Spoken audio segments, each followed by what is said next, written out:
Hey you guys, back at the Fly Vice, taking a little break from my book. I've had a lot of you guys ask about mayflies or dry flies and how to tie a parachute. So I used a mallard flank, you guys, to make my tail right here. And this is actual dubbing, you guys. And one really important thing about mayflies is the thorax. You want the thorax, in other words, the body, to look real. And so I'm going to start right at my tail and I'm going to dub forward.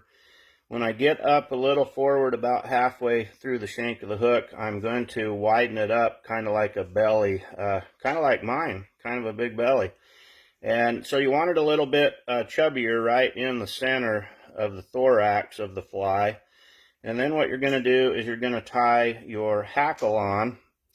Like I've always said, you kind of getting ready for different stages coming up. So once you get your hackle on, this would be your post, you guys, and this is calf tail. And it's not really for the fish to see, it's more for us fishermen to see when we're fishing this small fly, so you can pick this fly up when it's a ways out. And so I've got my post tied on, and then what you're going to do to get your post to stand up is you're going to need to come around your post several times and then hook it back down on your shank. And you want to, I normally will do this a couple times, and you can see how I'm wrapping it around that post, and then bring it back so it stands up. And now that I got it standing up, I can finish dubbing my fly. So mayflies, you guys, are probably one of the most prolific, if not the most prolific fly in the world. There is about 3,000 species of mayflies worldwide. They hatch in every continent and every country, anywhere around the world. And there's about a little over 600 species just here in North America. Mayflies are interesting, you guys. They can only eat when they're babies, when they're in the larva stage.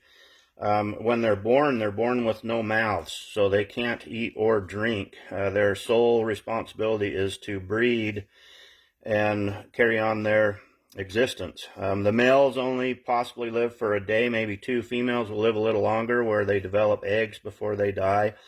So now I've got it dubbed and I've got my post. Now I've got my hackle, you guys, and this is what's going to make this fly float. So instead of wrapping the hackle around the post of your hook, you're going to wrap it around the post that's going to stay above the water so that us fishermen can see it. Once I've got some pretty good wraps on there, I will just tie this off and clip it. And then I'm going to do just a couple half hitches just to show you guys the finished product. And what this fly will do is it will float, but the only thing the fish are going to see is the thorax of the fly or the color of the fly. And everywhere you go, mayflies are different everywhere. And so that is a mayfly with a post for us fishermen, you guys. And it's like I say, probably one of the most prolific flies anywhere in the world. A famous one is called a parachute Adams, and that would be a mayfly, but there's all kinds of different mayflies. I hope you guys can see that fly. It's a super neat one. Anyway, I'm back to writing. I'm writing a really fun story about the salmon, and I'm writing it through their words about how they're heading up the river searching for freedom on their own. And so anyway, from the Fly Vice, you guys, here we go. You guys have a super nice day. Sending you a big smile from all of us guys. See you later, guys. Bye.